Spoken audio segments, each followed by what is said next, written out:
una barra de pa, una bossa, un parell de bolígrafs, una bossa, un paquet de sucre, una altra bossa, bosses, prou! No fa gaires anys tothom anava a comprar amb un cistell. Per al pa s'utilitzava una bonica bossa de roba amb el nom de la família brodat. Els humans tenen una tendència innata a la comoditat.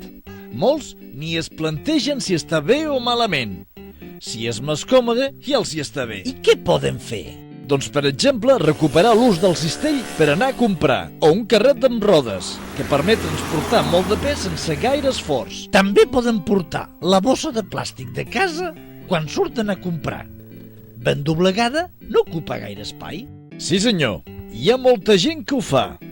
La qüestió és donar-li més d'un ús. Fer-la servir com a bossa de la brossa és també una bona idea. Però el millor és no utilitzar allò que no necessites. Pensa una mica abans. Per exemple, si compres un quadern i 2 llapis, no necessites cap bossa.